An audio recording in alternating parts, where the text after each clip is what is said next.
నమస్తే అండి, welcome back to Krishna's kitchen. ఈరోజు వీడియో వచ్చేసి అమ్మవారికి ఇష్టమైన 6 రకాల ప్రసాదాలండి.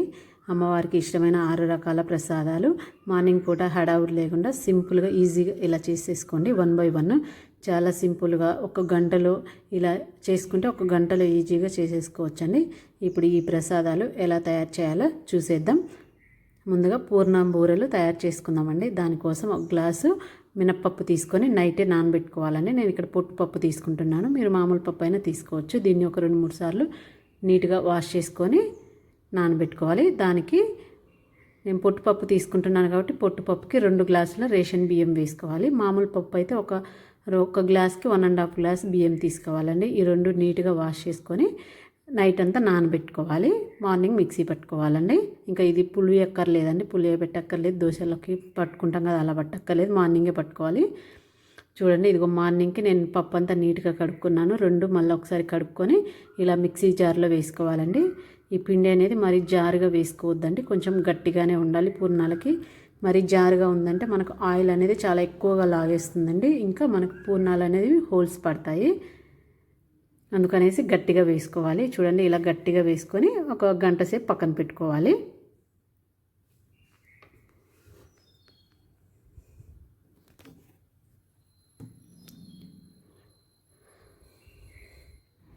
ఇలా పక్కన పెట్టేసుకోవాలండి. ఇప్పుడు పూర్ణం తయారు చేసుకుందాం. దానికోసం నేను ఒక 2 అవర్స్ లేదా 1 అవర్ శనగపప్పు నానబెట్టుకున్నానండి. నానబెట్టుకొని ఇలా ఒక గిన్నెలో వేసుకొని ఉడికించుకుంటున్నాను. మీరు కుక్కర్లో అయినా వేసుకోవచ్చండి. నేను నానబెట్టాను కాబట్టి నానబెట్టడం వల్ల పప్పు అనేది చాలా త్వరగా ఉడికిపోయిద్దండి. స్టవ్ మీద కూడా 10 నిమిషాల్లో ఉడికిపోయిద్ది నానబెట్టుకుంటే. ఇలాగా ఒక గ్లాస్ వేసుకొని దానికి ఒక 2 లేదా 3 గ్లాసులు వాటర్ వేసుకొని స్టవ్ మీద ఇలా మెత్తగా ఉడికించుకోవాలండి. మనం ఇలా నలిపితే ఇలా మెత్తగా అయిపోవాలి. దీన్ని కొంచెం చల్లార్చుకున్న తర్వాత మిక్సీ పట్టుకోవాలి. మిక్సీ పట్టుకునేటప్పుడు కొంచెం కొంచెం వేసి మిక్సీ పట్టుకోండి, అప్పుడే మనకు బాగా మెత్తగా మెదుగుతుందండి. ఎక్కువ ఒక్కసారి వేసామంటే మిక్సీలో పిండి అనేది మెదగదు మనకి. చూడండి, ఇలా చిన్న జార్లో కొంచెం కొంచెం వేసుకుంటూ మిక్సీ పట్టుకోవాలి. మొత్తం బాగా మెత్తగా పట్టుకోండి, అప్పుడే పూర్ణాలు అనేవి చాలా టేస్టీగా చాలా బాగుంటాయండి. చూడండి, మొత్తం ఇలాగా మెత్తగా పట్టుకోవాలి. ఇలా పట్టుకొని పిండి పక్కన పెట్టేసుకోవాలి. ఇప్పుడు స్టవ్ మీద ఒక ప్యాన్ పెట్టుకొని నేను ఒక గ్లాసు పప్పు వేస్తున్నాను కాబట్టి ఒక గ్లాస్కి 1.5 గ్లాసు ఇది వేసుకోవాలండి.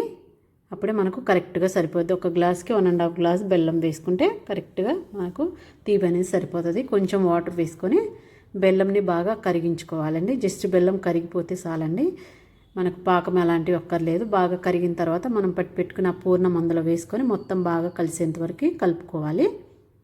లేదంటే బెల్లంతో పాటే మీ పూర్ణమైన వేసుకొని కరిగించుకోవచ్చండి.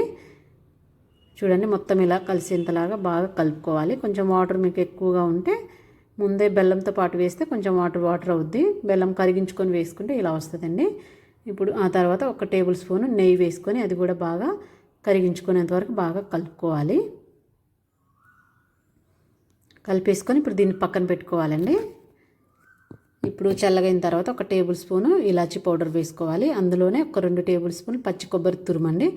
అది మీకు నచ్చితే వేసుకోవచ్చు, లేదంటే స్కిప్ చేసేయచ్చండి.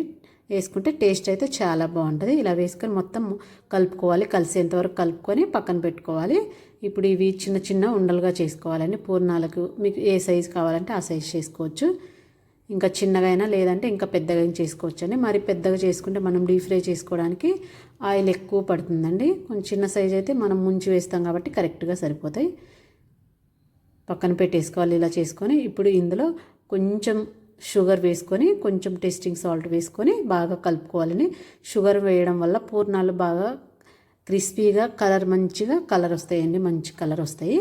స్టవ్ మీద బాండి పెట్టుకొని తగినంత ఆయిల్ వేసుకొని, ఆయిల్ వేడెక్కిందా లేదా ఒకసారి చూసుకొని ఆ తర్వాత మంట సిమ్లో పెట్టుకొని ఇప్పుడు పూర్ణాలు ఒక ఉండ దాంట్లో వేసి దానిపైన పిండేసి అలా వేసి ఇలా తీసి వేసేసుకోవాలండి.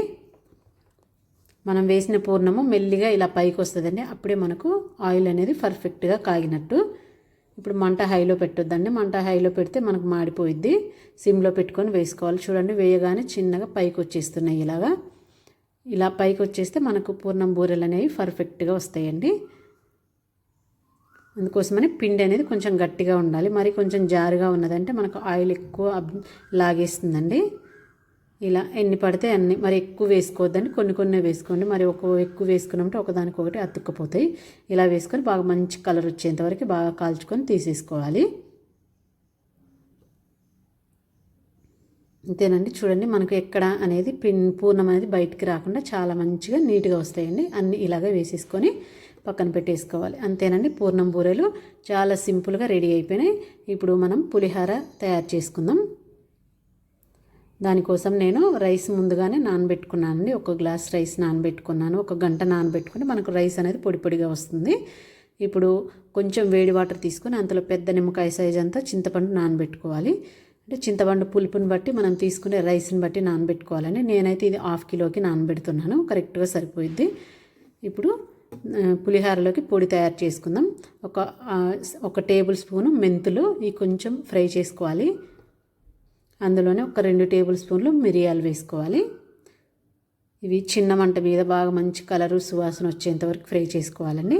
ఇలా ఫ్రై అయిన తర్వాత అందులోనే ఒక 2 టేబుల్ స్పూన్లు జీలకర్ర వేసుకోవాలి. జీలకర్ర కూడా బాగా ఫ్రై అయ్యేంత వరకు ఫ్రై చేసుకోవాలండి. చూడండి మంచి కలర్ మారి సువాసన వచ్చేంత వరకు బాగా ఫ్రై చేసుకొని ఇప్పుడు దీన్ని ఆరిన తర్వాత మిక్సీ జార్లో వేసుకొని పొడి పట్టి పక్కన పెట్టుకోవాలండి. చూడండి ఇలాగా, మరి మెత్తగా పట్టొద్దు, కొంచెం పలుకులుగానే పట్టేసుకోవాలి. దీన్ని పక్కన పెట్టుకొని ఇప్పుడు పులిహోర కోసం మనం నానబెట్టుకున్న చింతపండుని బాగా పిసుక్కొని గుజ్జంతా తీసుకోవాలండి. చింతపండులో మరి ఎక్కువ వాటర్ వేయొద్దండి, మరి ఎక్కువ కొంచెం గట్టిగానే పిసుక్కోండి. అప్పుడే మనకు ఉడకడం తొందరగా ఉడికిపోయింది, అవ్వడం కూడా చాలా తొందరగా. ఎక్కువ వాటర్ ఇస్తే చాలాసేపు మరిగించాల్సి వస్తుందండి. ఇప్పుడు మొత్తం ఇలా పులుసు అంతా తీసుకోవాలండి. ఇలా జాలి దాంట్లో వేసుకుంటే మనకు ఏమన్నా ఉన్నా కానీ ఇలా వచ్చేస్తుందండి. ఇప్పుడు మనం పులుసు తీసి పెట్టుకున్నాం కదా, దీన్ని పక్కన పెట్టేసుకోవాలి. ఇప్పుడు రైస్ బాగా ఆరబెట్టుకోవాలండి. ఆరబెట్టుకున్న తర్వాత ఒక 2 టేబుల్ స్పూన్ల ఆయిల్ వేసుకొని దీన్ని బాగా కలుపుకోవాలి. రైస్ అంతా కలిసేలాగా ఆయిల్ వేయడం వల్ల మనకి అన్నం అనేది అంటుకుపోకుండా చాలా బాగా వస్తుందండి. మీరు కుక్కర్లో వేసుకునే మాట అయితే 1 గ్లాస్కి 1.5 గ్లాస్ వాటర్ వేసుకోవాలండి. ఇప్పుడు కలుపుకున్న తర్వాత స్టవ్ మీద ఒక బాండి పెట్టుకొని ఒక 3 లేదా 4 టేబుల్ స్పూన్ల ఆయిల్ వేసుకొని అందులో ఒక 2 టేబుల్ స్పూన్ల ఆవాలు, ఒక 1/2 టేబుల్ స్పూన్ ధనియాలు వేసుకొని ఇవి కొంచెం ఫ్రై అవ్వనివ్వాలి. ఫ్రై అయిన తర్వాత 1 టేబుల్ స్పూన్ శనగపప్పు, 1 టేబుల్ స్పూన్ మినప్పప్పు వేసుకొని చిన్న మంట మీద ఇవి కొంచెం బాగా ఫ్రై చేసుకోవాలి. అందులోనే 1 టేబుల్ స్పూన్ పల్లీలు కూడా వేసుకోవాలి. ఇవి చిన్న మంట మీదనే ఫ్రై చేసుకోవాలండి. అప్పుడే మనకు ఆ క్రిస్పీనెస్ అనేవి వస్తాయి. మంట హైలో పెట్టామంటే అవి మాడిపోతాయి, మెత్తగా ఉండిపోతాయండి. ఇప్పుడు ఒక 4-5 ఎండుమిర్చి వేసుకోండి.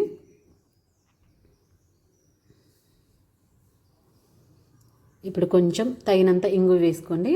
ఒక 2 లేదా 3 పచ్చిమిర్చి వేసుకోండి. ఎక్కువ వేయొద్దు, మనం ఆల్రెడీ మిరియాలు పొడి పట్టుకున్నాం కాబట్టి సరిపోద్ది. ఒక చిన్న అల్లం తరుగు సన్నగా కట్ చేసుకొని వేసుకోండి. ఇవన్నీ వేసుకొని బాగా ఫ్రై చేసుకోవాలండి. ఆ ఫ్రై చేసుకున్న తర్వాత కొంచెం కరివేపాకు వేసుకొని, కరివేపాకు కూడా మంచిగా చిటపట అయిన తర్వాత బాగా ఫ్రై చేసుకొని ఆ తర్వాత 1.5 టేబుల్ స్పూన్ పసుపు వేసుకోవాలి. ఇది కొంచెం పచ్చివాసన పోయేంత వరకు ఫ్రై చేసుకోండి పసుపుని.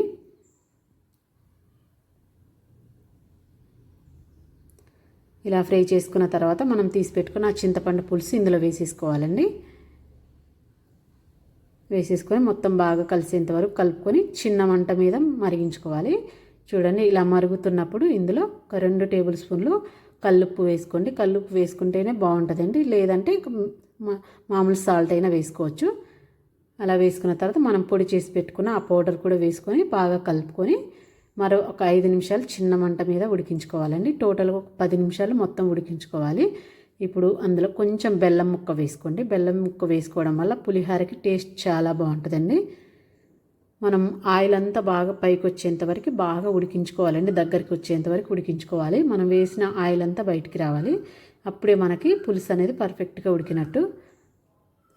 ఇలా చేసుకుంటే పండగలప్పుడు మనకు హడావుడిగా లేకుండా చాలా త్వరగా అయిపోయింది పులిహోర. మామూలుగా అయితే మనం చింతపండు పులుసు కాచి పక్కన పెట్టేసి కలుపుతాం కదా, అలా కాకుండా ఇలా చేసుకోవాలి. ఇప్పుడు ఆ పులుసు చల్లారిన తర్వాత మనం చేసుకున్న రైస్లో కలిపేసుకోవాలండి. మనకు ఎంత పడుతుందో అంత చూసుకొని కలుపుకోండి. ఇలా వేసుకొని మొత్తం బాగా కలిసేంత వరకు రైస్ అంతా బాగా కలుపుకోవాలండి. ఇలా ఆయిల్లో ఉడికించినది టేస్ట్ వేరే ఉంటుంది, మామూలుగా పులుసు ఉడికించి తాలింపు వేసినది వేరే ఉంటుందండి టేస్ట్. ఇది అంతా కలిపిన తర్వాత ఇలా ఒక దగ్గరికి చేసి ఇలా చేసి మూత పెట్టేసి ఒక గంట పాటు పక్కన పెట్టండి. అప్పుడు ఆ ఫ్లేవర్స్ అన్నీ ఆ రైస్లోకి దిగి టేస్ట్ చాలా బాగుంటుందండి. ఇప్పుడు మనకి పులిహోర కూడా రెడీ అయిపోయింది.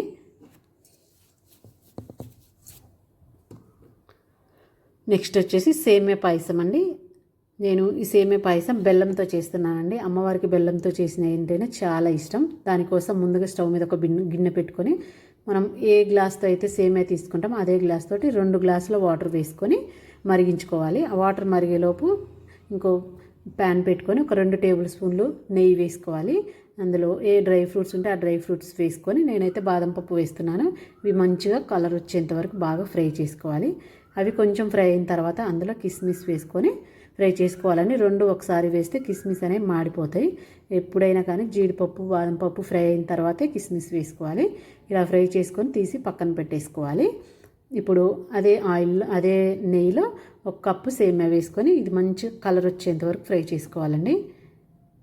మనకు మంచి కలర్ వచ్చినప్పుడు సువాసన వస్తుంటుందండి చాలా బాగా. ఇలా కలర్ వచ్చినప్పుడు తీసేసి పక్కన పెట్టుకోవాలి. ఇప్పుడు ఈ వాటర్ మరుగుతుంది కదా, ఈ వాటర్ మరుగుతున్న వాటర్లో మనం ముందుగా ఫ్రై చేసి పెట్టుకుని ఆ సేమియా వేసుకొని చిన్న మంట మీద బాగా ఉడికించుకోవాలండి. సేమియా బాగా ఉడికేంత వరకు ఉడికించుకోవాలి. ఈలోపు ఇంకొక ప్యాన్ పెట్టుకొని దాంట్లో 1 గ్లాసు సేమియా వేసుకున్నాం కాబట్టి 3/4 గ్లాసు బెల్లం వేసుకోవాలండి. అందులో కొంచెం వాటర్ వేసుకొని బెల్లం అంతా బాగా కరిగించుకోవాలి. బెల్లం డైరెక్ట్ అందులో వేస్తే మనం పాలు వేస్తాం కాబట్టి విరిగిపోయిద్దండి. అందుకనేసి అలా వేయొద్దు. బెల్లం కరిగించుకొని పక్కన పెట్టుకొని బెల్లం వాటర్ బాగా చల్లగా అయిన తర్వాత అప్పుడు అందులో సేమియాలో వేసుకోవాలి. చూడండి ఇప్పుడు మనకి వాటర్ అన్నీ అయిపోయినాయి కదండి, బాగా ఉడికింది. ఇప్పుడు పాలు వేసుకుందాం. నేను 1 కప్పుకి 2 గ్లాసుల వాటర్ వేసుకొని ఉడికించుకున్నాను. ఆ తర్వాత 3 గ్లాసుల పాలు, దాదాపుగా 1/2 లీటర్ పాలండి. కరెక్ట్గా 1/2 లీటర్ పాలు అయితే సరిపోతాయి. 3 గ్లాసులు వేసుకొని మరో 5 నిమిషాలు బాగా ఉడికించుకోవాలి. మనకు సేమియా అనేది మరీ మెత్తగా ఒక్కర్లేదండి. ఇలా చేసుకుంటే మనకు చల్లగైనా కూడా ఇలాగే ఉంటుందండి. మెత్తగా ఇంకా గట్టిగా అవ్వకుండా ఉంటుంది సేమియా అనేది. మరి మెత్తగా ఉడికించుకుంటే గట్టిగా అయిపోద్ది. ఇప్పుడు ఇందులో 1 టేబుల్ స్పూను ఇలాచి పౌడర్ వేసుకోండి. ఇందులో మనం ఫ్రై చేసి పెట్టుకున్న డ్రై ఫ్రూట్స్ వేసుకొని బాగా కలుపుకోవాలండి. ఇప్పుడు దీన్ని స్టవ్ బంద్ చేసి పక్కన పెట్టేసుకొని ఒక 10 నిమిషాలు ఇది కూడా చల్లార్చుకోవాలి. ఇప్పుడు మనం ఈ బెల్లం వాటరు బాగా చల్లగా అయిన తర్వాత ఇందులో వేసేసుకోవాలండి. ఏమన్నా వడగట్టుకుంటే చెత్త ఏమన్నా ఉంటే మనకు నీట్గా ఉంటుంది. దీన్ని ఇప్పుడు బాగా కలుపుకోవాలి. అంతేనండి, చాలా సింపుల్గా సేమియా 5 నిమిషాల్లో చేసేయచ్చు. ఇంకా బెల్లంతో చేస్తాం కాబట్టి అమ్మవారికి చాలా ఇష్టం. మనం ఏ స్వీట్ చేసినా బెల్లంతో చేసి పెట్టింది అయితే అమ్మవారికి చాలా ఇష్టం అండి. సేమియా పాయసం కూడా రెడీ అయిపోయింది. మెత్తగా ఉడికించుకోకపోతే చల్లగా అయిన తర్వాత కూడా అలా ఉంటుందండి. ఇప్పుడు మనం శనగలు, అమ్మవారికి కంపల్సరీ శనగలు అయితే పెట్టాలండి. వీటిని చూద్దాం. నేను ఇది ముందు రోజు నైట్ నానబెట్టుకుంటున్నానండి. నానబెట్టుకునే ముందు ఒక 2 సార్లు నీట్గా కడుక్కొని అప్పుడు వాటర్ వేసుకొని నానబెట్టుకోవాలి. శనగలు మాత్రం అమ్మవారికి కంపల్సరీ పెట్టాలండి. మనం తాంబూలంలో కూడా శనగలు ఇవ్వాలి. చూడండి, మార్నింగ్కి వీళ్ళు బాగా నానిపోయినాయి చూడండి. ఇలా నానిన వాటిని మళ్ళీ ఒకసారి నీట్గా కడుక్కొని కుక్కర్లో వేసుకోవాలండి. ఇలా కుక్కర్లో వేసుకొని 3 విజిల్స్ వచ్చేంత వరకు ఉడికించుకోవాలి. కొంచెం సాల్ట్ వేసుకోండి. 3 విజిల్స్ అయితే కరెక్ట్గా సరిపోతాయండి కుక్కర్లో. మరి మెత్తగా అవ్వవు, గట్టిగా ఉండవు, పర్ఫెక్ట్గా ఉడుకుతాయి. మరి ఇంకా 4-5 విజిల్స్ అంటే మెత్తగా అయిపోతాయి. చూడండి, 3 విజిల్స్కి నాకు ఉడికిపోయినవి ఇలాగా. ఇప్పుడు ఒక జాలి గరిటెలో వేసుకొని దాన్ని వడగట్టుకోవాలండి. చూడండి, ఇలాగ వడగట్టుకొని పక్కన పెట్టేసుకోవాలి. ఇప్పుడు వీటిని మనం పోపు పెట్టుకుందాం. స్టవ్ మీద ఒక ప్యాన్ పెట్టుకొని ఒక 2 టేబుల్ స్పూన్లు ఆయిల్ వేసుకొని 1 టేబుల్ స్పూన్ పోపు గింజలు వేసుకోవాలండి. అందులోనే శనగపప్పు, మినప్పప్పు అన్నీ కూడా వేసేసుకోవాలి. 1 ఎండుమిర్చి వేసుకొని కొంచెం ఫ్రై చేసుకోవాలి ఇవి. ఆ తర్వాత 1 పచ్చిమిర్చి సన్నగా కట్ చేసుకొని వేసుకోండి. మీకు ఇష్టమైతే అల్లం ముక్కలు కూడా వేసుకోవచ్చండి. కొంచెం కరివేపాకు వేసుకోండి. ఇలా ఫ్రై అయిన తర్వాత ఒక 2 టేబుల్ స్పూన్లు పచ్చి కొబ్బరి తురుము వేస్తున్నానండి. మీకు పచ్చి కొబ్బరి తురుము వేస్తే టేస్ట్ బాగుంటాయి. వద్దు అనుకుంటే స్కిప్ చేసేయచ్చండి. ఇది కొంచెం ఫ్రై చేసుకోవాలి. ఫ్రై చేసుకున్న తర్వాత మనం ఉడికించి పెట్టుకున్న శనగలు వేసుకొని ఒక 2 నిమిషాలు స్టవ్ మీద ఉంచుకోవాలండి. ఆ తర్వాత తీసేసుకోవాలి. 5 నిమిషాల్లో అయిపోతాయండి శనగలు చాలా ఈజీగా.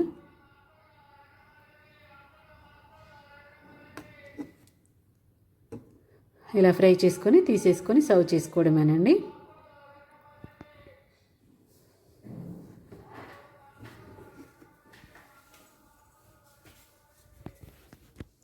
అయిపోయిందండి. శనగల ప్రసాదం కూడా రెడీ అయిపోయింది.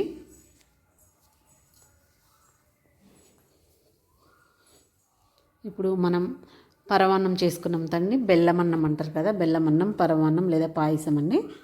ఇది అమ్మవారికి చాలా ఇష్టం అండి. ఇదైతే కంపల్సరీ చేసి పెట్టాలి పరమాన్నం. దానికోసం ఒక గ్లాస్ రైస్ తీసుకొని ఒక 2-3 సార్లు నీట్గా వాష్ చేసుకోవాలండి రైస్ని. ఇలా వాష్ చేసుకున్న తర్వాత ఇందులో ఒక 1/2 లీటర్ పాలు పోసుకోవాలండి. నేను ఒక గ్లాసు రైస్కి, టీ గ్లాస్ కంటే పెద్ద గ్లాస్ రైస్కి 1/2 లీటర్ పాలు పోసుకొని దీన్ని బాగా ఉడికించుకోవాలండి. మంట చిన్నగా పెట్టుకొని బాగా ఉడికించుకోవాలి రైస్ ఉడికేంతవరకు. అందులోనే ఒక 1/2 గ్లాసు వాటర్ వేసుకుంటాను. రైస్ తీసుకున్న గ్లాస్ తోటి ఒక 1/2 గ్లాస్ వాటర్ వేసుకొని బాగా ఉడికించుకోవాలి. ఇప్పుడు అన్నంని ఇది ఉడికేలోపు మనము పక్కన ఇంకొక గిన్నె తీసుకొని అందులో ఒక గ్లాస్ రైస్కి 1.5 గ్లాసు బెల్లం వేసుకోవాలి. ఈరోజు అన్ని బెల్లంతో చేయాలండి. అమ్మకు బెల్లం అంటే చాలా ఇష్టం కాబట్టి ఏదైనా బెల్లంతో చేసి పెట్టాలి. 1.5 గ్లాసు బెల్లం వేసుకొని కొంచెం వాటర్ వేసుకొని ఈ బెల్లంని కూడా బాగా కరిగించుకోవాలండి. ఏదైనా మనం పాలు పోసి చేస్తే అవి ముందుగానే బెల్లం వేస్తే విరిగిపోతాయండి. అందుకనే బెల్లం ఇలా కరిగించుకొని ఆరిన తర్వాతనే వేసుకోవాలి. చూడండి, మనకు రైస్ అనేది బాగా 80% వరకు ఉడికిందండి. చిన్న మంట మీద ఉడికించుకుంటే ఆ పాలకి అది రైస్ అనేది కరెక్ట్గా ఉడుకుతుందండి. ఇప్పుడు చూడండి, బెల్లం కరిగింది. దీన్ని తీసి పక్కన పెట్టేసుకోవాలి. పాకమేం అక్కర్లేదండి, మనకు కరెక్ట్ జస్ట్ కరిగితే చాలు.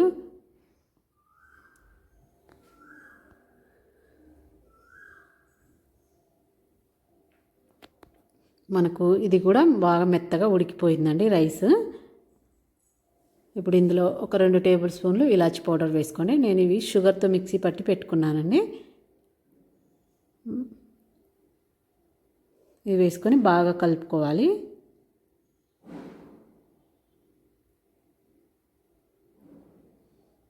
చాలా ఈజీగా అయిపోతాయండి. ఇలా 1 బై 1 చేసుకుంటే మనకు 1 అవర్లో అన్నీ అయిపోతాయి. ఇంకా డెకరేషన్ పనులన్నీ చాలా ఉంటాయి కాబట్టి ఇలా హడావుడి లేకుండా సింపుల్గా అమ్మకి ఇష్టమైనవన్నీ ఇలా చేసేసుకుంటే సరిపోయిద్దండి. ఇప్పుడు స్టవ్ బంద్ చేసి పక్కన పెట్టేసుకోవాలి.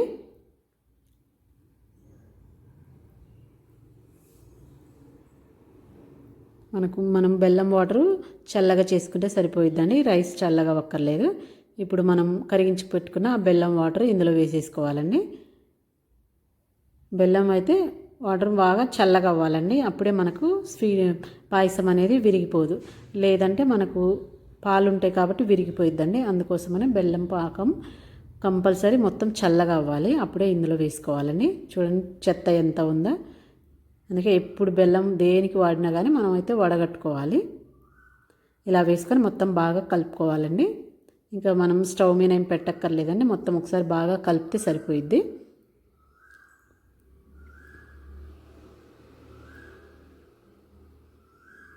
చూడండి, ఇలా వేసుకొని ఇలా ఉడికించుకుంటే మనకు చల్లగైన తర్వాత కూడా గట్టిగా అవ్వకుండా ఇలాగే ఉంటుందండి. ఇప్పుడు స్టవ్ మీద ప్యాన్ పెట్టుకొని ఒక 2 టేబుల్ స్పూన్ల నెయ్యి వేసుకోవాలి. నెయ్యి బాగా వేడెక్కిన తర్వాత అందులో జీడిపప్పులు వేసుకోవాలి. ఇంకా ఇందులో పచ్చి కొబ్బరి సన్నగా కట్ చేసుకొని కూడా వేసుకోవచ్చండి. ఈ జీడిపప్పులు కొంచెం ఫ్రై అయిన తర్వాత అందులో కిస్మిస్ వేసుకోవాలి. కిస్మిస్లు వేసుకొని ఇంకా స్టవ్ బంద్ చేసుకోవాలండి. ఆ వేడికే మనకు కిస్మిస్ అనేది బాగా పొంగుతాయి. ఎక్కువ మంట పెట్టామంటే అవి నల్లగా మాడిపోతాయండి. చూడండి ఎలా వచ్చాయి బాగా పొంగుతూ. వెంటనే స్టవ్ బంద్ చేసేసుకోవాలి వేయగానే. ఇప్పుడు తీసేసి ఆ పరమాన్నంలో ఇవి వేసేసుకోవాలి. నెయ్యితో పాటు ఆ డ్రై ఫ్రూట్స్ కూడా వేసేసుకోవాలి.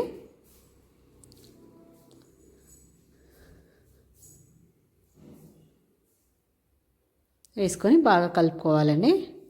అంతేనండి, మనకు పరమాన్నం కూడా రెడీ అయిపోయిందండి. అమ్మకు ఈ పరమాన్నము లేదా క్షీరాన్నం అండి ఎవరి దోచినట్టు ఎలా ఎక్కడ పలికే విధంగా అక్కడ పలుకుతారండి. ఇలా చేసి పక్కన పెట్టేసుకోవాలి. ఇప్పుడు వడలు తయారు చేసుకుందామండి. దీనికోసం నేను ముందుగానే నైట్ నానబెట్టుకున్నానండి. మినప్పప్పు, పొట్టు మినపప్పు నానబెట్టుకొని మార్నింగ్ దీన్ని నీట్గా వాష్ చేసేసుకున్నాను. వాష్ చేసుకొని వాటర్ అన్నీ తీసేసుకోవాలి. ఆ తర్వాత మిక్సీ జార్లో వేసుకోవాలండి. ఇవి మిక్సీ జార్లో వేసుకునేటప్పుడు కొంచెం కొంచెం వేసుకొని మిక్సీ పట్టుకోండి. మొత్తం ఒక్కసారిగా వేస్తే మెదగదు. గ్రైండర్లో వేసుకునే వాళ్ళైతే మొత్తం ఒకసారి వేసుకోవచ్చు. అందులోనే ఒక చిన్న అల్లం ముక్క, ఒక 3-4 పచ్చిమిర్చి వేసుకొని బాగా మెత్తగా మిక్సీ పట్టుకోవాలండి. మరి గట్టిగా అయితే పట్టొద్దండి. మిక్సీ పట్టేటప్పుడు కొంచెం జారుగానే ఉండాలి. అందుకోసమని కొంచెం వాటర్ వేసుకోండి. చూడండి ఇలా పట్టుకోవాలని. మరి గట్టిగా ఉందంటే మనకు మిక్సీలో వేస్తాం కాబట్టి వడలు అనేది చాలా గట్టిగా వస్తాయి. ఇలా వేసుకుంటే గ్రైండర్లో వేసినట్టే వస్తాయండి. మొత్తం పిండిని ఇలా వేసుకోవాలండి. ఇంకా మిగతాది కూడా కొంచెం కొంచెం మిక్సీ పట్టుకోవాలి ఇలాగే.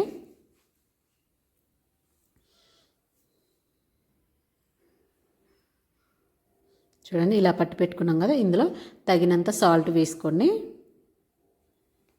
మనం ఇంకా దేవునికి కాబట్టి ఎక్కడ ఉల్లిపాయ వాడొద్దండి. కొంచెం వంట సోడా వేసుకోండి. అందులోనే కొంచెం కరివేపాకు, కొత్తిమీర సన్నగా కట్ చేసుకొని వేసుకొని ఇప్పుడు దీంట్లో మీకు కావాలంటే అల్లం కూడా సన్నగా కట్ చేసుకొని వేసుకోవచ్చండి. ఇప్పుడు దీన్ని బాగా కలుపుకోవాలండి. ఇలా అంటూ కలుపుకుంటే మనకు వడలు అనేవి బాగా పొంగుతూ క్రిస్పీగా చాలా సాఫ్ట్గా వస్తాయండి. ఇలా కలుపుకోవడం వల్ల బాగా ఒక 5 to 10 మినిట్స్ బాగా ఇలా కలుపుకోండి. పెద్ద బేషన్లో ఇలాంటి బేషన్లో వేసుకొని ఇలా కలుపుకుంటే మనము గ్రైండర్లో వేస్తే ఎలా వస్తుందో అలాగే వస్తాయండి మనకు ఇలా చేసుకోవడం వల్ల. ఇప్పుడు స్టవ్ మీద ఒక ప్యాన్ పెట్టుకొని తగినంత ఆయిల్ వేసుకోవాలండి. ఆయిల్ పెద్ద మంట మీద హీట్ చేసుకొని ఆ తర్వాత మంట తగ్గించుకోవాలి. కొంచెం అలా వేసి చూసుకోండి. మనకు వెంటనే పైకి వచ్చిందంటే ఆయిల్ వేడెక్కినట్టు. ఆయిల్ బాగా వేడెక్కిన తర్వాత మంట సిమ్లో పెట్టుకొని అప్పుడు మనం వడలు వేసుకోవాలండి. వడలు వేసుకునేటప్పుడు పక్కన వాటర్ మాత్రం కంపల్సరీ పెట్టుకోవాలి. వాటర్ తడుపుకుంటూ వడలు వేసుకుంటేనే మనకు అప్పుడు చేతికి అంటుకోకుండా వస్తాయండి. ఎన్ని పడితే అన్నీ వేసుకొని మరి ఎక్కువ వేసారంటే ఒకదానికొకటి అంటుకుపోతాయండి. ఒక 4-5 మినిమం బాండీలో ఎన్ని పడతాయో అన్నీ వేసుకోండి. ఇలా మంట చిన్నగా పెట్టుకొని వేసుకొని వేయడం అయిపోయిన తర్వాత మంట కొంచెం హైలో పెట్టుకొని, మరి హైలో కాకుండా మీడియంగా పెట్టుకొని కాల్చుకోవాలండి. అప్పుడే మనకి వడలు అనేది లోపల కానీ బయట కానీ చాలా ఈవెన్గా క్రిస్పీగా కాలుతాయండి. అప్పుడు పిండి అనేది అసలు ఉండదు. హైలో పెట్టామంటే లోపల పిండి అలాగే ఉండిపోయిద్దండి. ఇలా పెట్టుకొని మీడియంగా పెట్టుకొని మంచిగా కలర్ వచ్చేంత వరకు 2 వైపులు బాగా కాల్చుకోవాలి.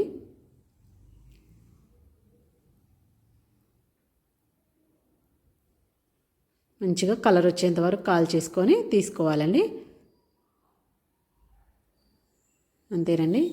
మనం ముందుగానే అన్నీ రెడీ చేసి పెట్టుకొని ఇలా చేసుకుంటే మనకు సింపుల్గా మార్నింగ్ పూట హడావుడి లేకుండా వరలక్ష్మి వ్రతానికి ఒక 1 అవర్లో వంటలు చేసేసుకొని ఆ తర్వాత డెకరేషన్ పనులు అన్నీ ఇలా పూర్తి చేసేసుకోవచ్చండి. మనం ఏవైనా చేసేటివి ముందుగా నైట్ నానబెట్టుకోవాల్సినవి అన్నీ ఇలా నానబెట్టుకొని పర్ఫెక్ట్గా ప్లాన్ చేసేసుకుంటే ఈజీగా చేసేసుకోవచ్చండి. అంతేనండి. అమ్మవారికి ఇష్టమైన 6 రకాల ప్రసాదాలు రెడీ అయిపోయినాయండి. మీరు ఎలా చేస్తున్నారో వరలక్ష్మి వ్రతం, మీరేమి వంటలు చేస్తారో కామెంట్ చేయండి. నా వీడియో నచ్చినట్టయితే మీ ఫ్రెండ్స్కి, రిలేటివ్స్కి షేర్ చేయండి. ముందుగా అందరికీ వరలక్ష్మి వ్రత శుభాకాంక్షలు అండి. అందరూ చాలా మంచిగా జరుపుకోవాలని కోరుకుంటున్నాను. Thank you for the watching friends. ఇంకొక వీడియోలో మళ్ళీ కలుసుకున్నాను. బాయ్.